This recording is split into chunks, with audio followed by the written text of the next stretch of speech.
I don't know why I got so hyped, but welcome to Before Floor, the pregame edition of 5 on the Floor, brought to you by the 5 Reasons Sports Network. Guys, we're in the finals. Just think about that again, guys. After what we've been through After all what we've season been long. talking about all season, to be in the finals, wow. Still, regardless, no matter what, right, it's a great accomplishment to make it here. But we're not satisfied, guys. We still want to get that ring. Jimmy needs that ring. We need to cap this one out and get that done. So, obviously, we lost game one in Denver. It wasn't a pretty outing. But offensively, there were some good opportunities that I felt that could have been taken advantage of that weren't really taken care of. But as always, guys, we want to make sure if you're new and joining us to the channel, obviously make sure you guys like the video. Make sure you guys subscribe.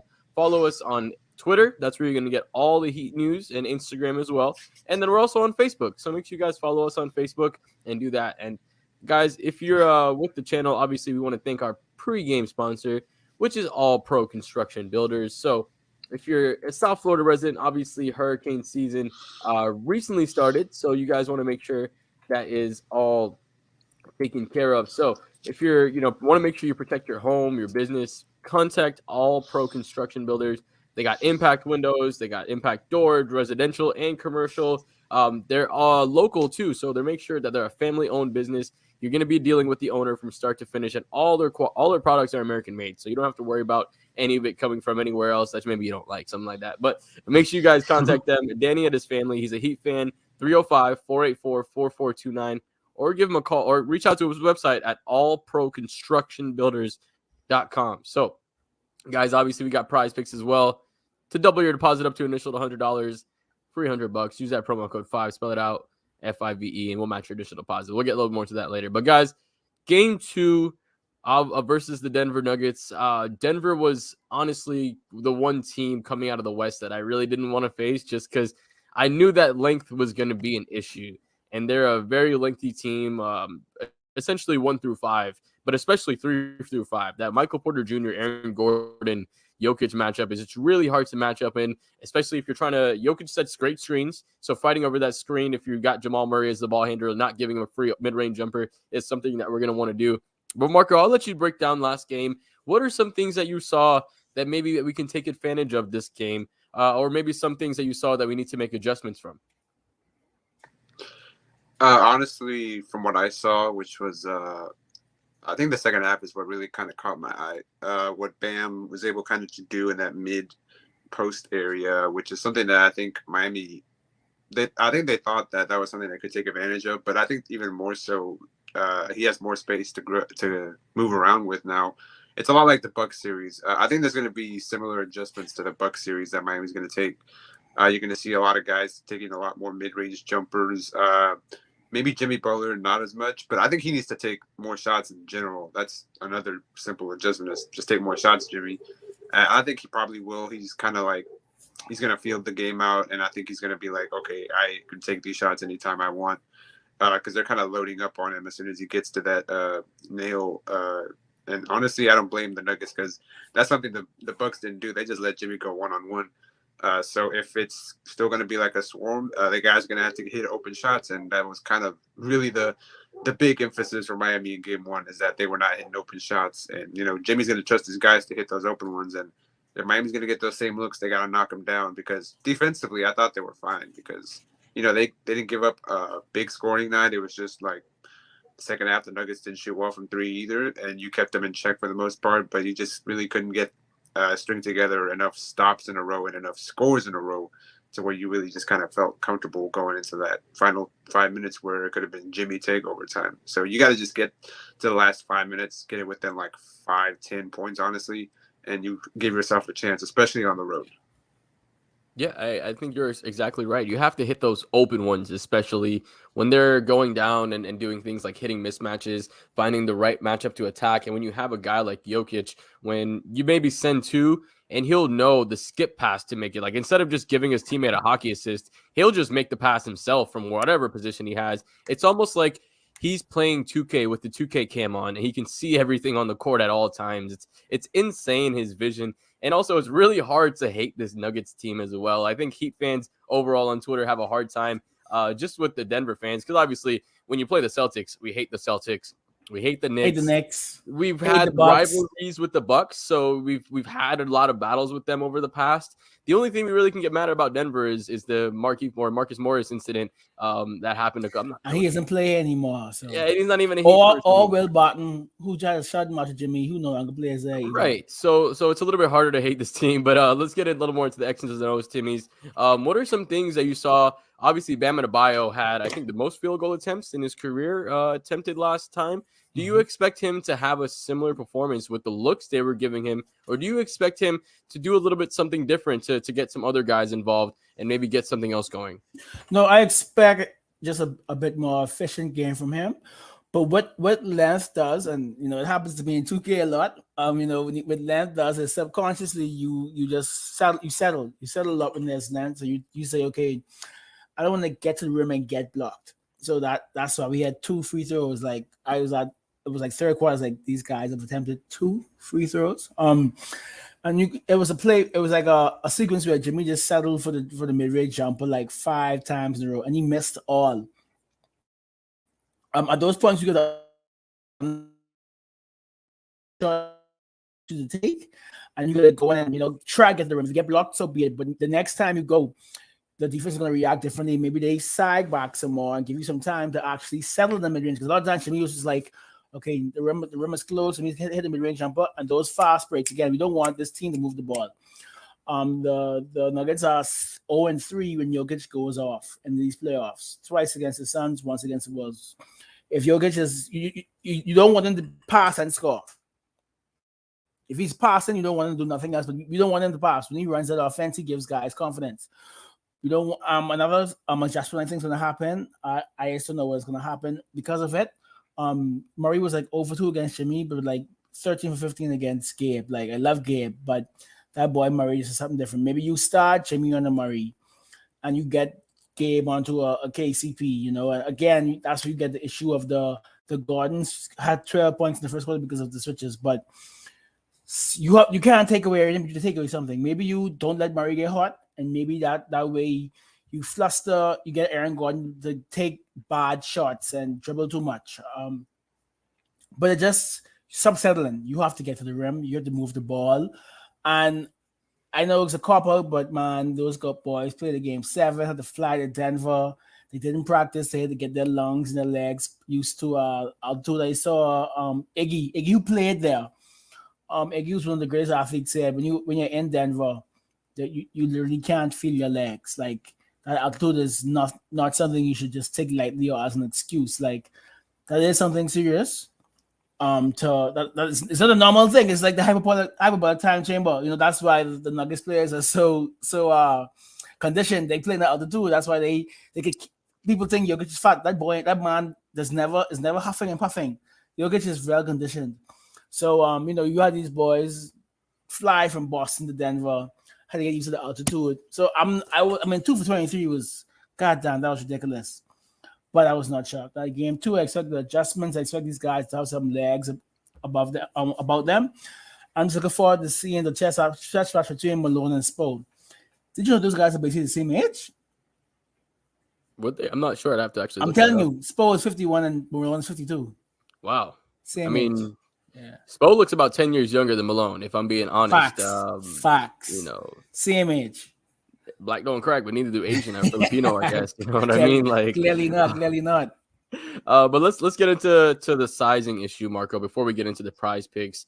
We saw a lot more Haywood Highsmith than I think anybody would have anticipated. Obviously, he was the only guy with the 2 free throws. Not just Haywood Highsmith, but Marco, do you expect Miami to maybe make some lineup changes to try to size up against Denver? Because we saw Cody Zeller didn't really have the performance maybe you wanted him to against Jokic. But on the wing side of things, when you have to defend the Aaron Gordons, the Michael Porter Jr.'s, and then even smaller, you have to defend the Jamal Murray's. Do you expect Miami to make a lineup change, or who do you expect to see maybe a little more of in this game? I don't expect too big of a lineup change. Spo doesn't really seem to do that unless he's really, really desperate. He normally just kind of slowly fades or slowly cuts the guy's minutes down to whatever it may be. And I think that guy's probably going to be Max Strus, and you're going to probably see more Haywood Highsmith minutes and more Duncan Robinson minutes. And that's probably revving up to the Tyler Hero return, honestly. And I imagine either, Tyler or Duncan's going to replace Max in the starting lineup as soon as, the guys get back. So that's what I expect. No, not today. That's what I kind of expect to happen. He's going to slowly take away Max's minutes and kind of work, guys into the rotation as, probably preparing for Tyler as soon as, he comes back. Whenever that may be, which seems to be probably game 3. Chris Haynes reported that a while ago, and I think Ethan and Greg have kind of heard the same thing. So honestly, that's probably the only thing I see happening, and probably cutting down on Cody's minutes. I think, Coach Spo has probably seen enough of him, but I think, as the playoffs go on, it's always the backup centers that always get their minutes cut. And, Cody's always the backup center, and those minutes are going to get cut. Only curiosity that I have maybe is the usage of Kevin Love a little bit more, but it's a little bit hard because we saw that in the matchup against Boston, he was played out of it. Essentially, he was a little too slow-footed, wasn't able to recover too well, but he does a lot of good things on the other end of the court as well. So in a game where, like you said, we didn't really do a bad job defensively. Obviously, Denver shot below 30% from 3, which isn't something that's going to happen too often given the efficiency of their passing and the looks that they have. But I think seeing maybe a little bit of an offensive spurt from Kevin Love might be something with the championship experience that he has that intrigues me coming into this game with the lack of good play from Cody Zeller as Marco shows off those beautiful delts. But guys, if you want to make sure you use those prize picks, use that promo code 5, match your initial deposit up to $100. So that's literally a free $100 play, guys. And looking at some of the plays, I'm going to start us off. I see Bam Adebayo 18.5 points. I'm taking the over on that. I know that he did have a career high in attempts last game, but I don't see Denver necessarily adjusting to that too much. Coach Malone said you'll live on Bam Adebayo making 25 on 26 shots or vice versa. So I don't expect them to really change too much the defensive game plan of what they do to Bam Adebayo. I expect them to maybe try to shore up the other looks they have, right? Continue locking down Jimmy. And I'm sure they saw the open looks that we had as well. I'm sure they'll try to take away some of those looks also. I'm going to go over on Bam. Timmy, who are you feeling on the board? Who do you want to take a look at? Jimothy Butler. Let's take a look at Jimmy. So 26.5 points. I definitely messed up on his free throws because I said over 8 last time. He didn't even get close to that. I had 0 free throws. They have him at 7 rebounds, 6 assists. Looking at some other things, 20 field goals attempted. If you think maybe he'll go up over that, 2 personal fouls and 7.5 free throws made. Damn, it's very tough. Definitely over the assist for sure. Over 6 assists. Do you think he goes over on that? Yeah. They have an interesting one here that I was taking a look at. They have combined assists between Nikola Jokic and Jimmy Butler, 17 assists. That's very intriguing. That's very doable. I like that number because both of the guys are very capable of passing. Obviously, Jokic, it can get that triple double at any time. So that's if anybody else maybe looking on the board and you taking a look at the Jimmy assists and you want to go for a 2-for-1, the 17 assists is there as well. Marco, what do you want to take a look at? Which players do you want to take a look at? Is Kyle Lowry up? Because my theory is on 3 days rest. 3-day rest, Kyle Lowry. 2 days. 2 days rest. So if he's 2 days rest, I think it's been 2 days. I don't know. I've been in New York. It's been 2 days. It's been 2 days. Yeah. Man, I need to look at his numbers. If he's not up there, then that'll be a lot harder, honestly, because he's kind of my go-to. Kyle's up there at all, which is very strange for me. You got Bam, Gabe, some other guys. No Kyle Lowry. Maybe 3 assists, Kyle Lowry. No, nothing. They got Gabe. They got Michael Porter Jr., Jamal Murray, Jimmy, Jokic, Gordon, and KCP, I think, are the guys for the board this game. Wow, that seems slim. I'll take a look at Bam's. I don't know if his free throws are up there. Let's see. Free throws made. They have 3.5 for Bam. Free throws? I'm taking the over on that. But not by much. I think it'll be like 5 or 4 or something like that. But yeah, like 2 attempts, like an and 1. Yeah. You know what I mean? So I'll take it there. But I think it just depends on you know they're still in the same looks, and he might be a little bit more forced into driving. I think the whole team's probably going to be like, we got to get to the rim more, and he's going to be one of those guys that's probably going to push matters into his own hands. Absolutely, Timmy. Let's take a look at some first half stats. Do you think Bam goes over 9 points in the first half? What's Gordon saying? Aaron Gordon, first half points, 7 points. I'll go over on that. Yeah, I like the size advantage that he has. No matter, it's really tough. Even unless you have Bam Adebayo or Jimmy Butler and Aaron Gordon, I feel like, or maybe Haywood Highsmith, it's really easy for him to just body, get close to the rim. Even if he doesn't have the ball in his hands, he's good at getting good post position, and Jokic knows exactly where to put that ball when he's in deep post position. So and it's like one fluid motion. Like he caught the ball. I remember exactly. He caught the ball. He's just like, yeah. Continued it as the ball was coming into his hands right to the rim. It was almost like an alley-oop, essentially. But guys, make sure you, like I said, use that promo code 5, spell it out FIVE. Even if you get 1.5 correct, let's say you bet $20, you'll win $30. You still make extra some money in your back. So as for the picks we have, we got Aaron Gordon, first half points, over 7. Bam over on the free throws, and his points at 18.5. Jimmy Butler over on assists, guys. Make sure, like I said, use that promo code 5. Timmy, I'll let you start off for predictions. Marco, I'll let you close this out. How you guys feeling today? I'm not feeling the best, I won't lie, but I have guts. We tie it up.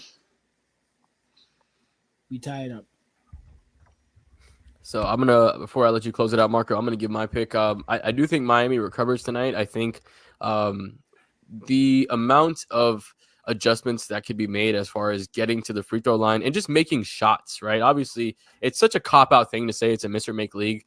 But Max Strus, a 3-point specialist, going 2 over for 10 between Duncan, Caleb, and Max. Right. So you can't have your 2 3-point specialists and the guy who's been essentially your second best offensive player throughout the early part of the playoffs have that kind of offensive performance, and you get a win against the best offensive team in the league, or one of the best offensive teams in the league. Obviously, like I said, we did a really good job holding them down. I expect Miami to make some to be made. We're not just coming off of doing kind of things. We saw Jimmy getting worked on his Instagram yesterday. I'm not sure if you guys peeped that, but that boy was getting some good lower body work as well. So shout out to him. But I think Miami gets it done. Marco closes out, my boy. It has the makings of a clutch game tonight. I think we're going to get a classic Heat and Nuggets clutch game, because both of these teams are really good in the clutch, and it's going to be who's going to be able to execute at the end of it. I feel like Miami's going to tie this series up. If it smells like a series that's going to be 1-1 going back to Miami, and then probably 2-2 coming back to Denver, honestly. To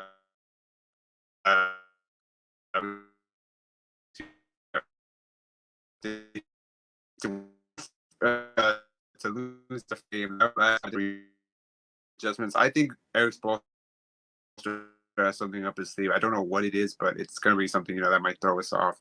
I don't think it'll be a rotation for player. Max Strus, Highsmith, and Love back in the rotation. You're 7. Honestly, anything wouldn't surprise me at this point. But I think Miami's going to come out with the right disposition, and Denver's going to have to respond. And if they do, I think it's going to be a clutch game, and it's going to be a fun game too.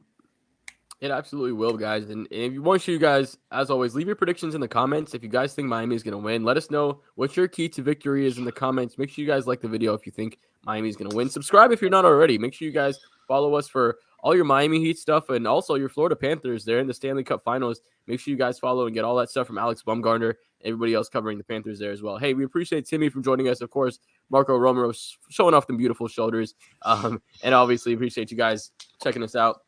Make sure you guys follow us everywhere. We'll catch you after the game. Let's go.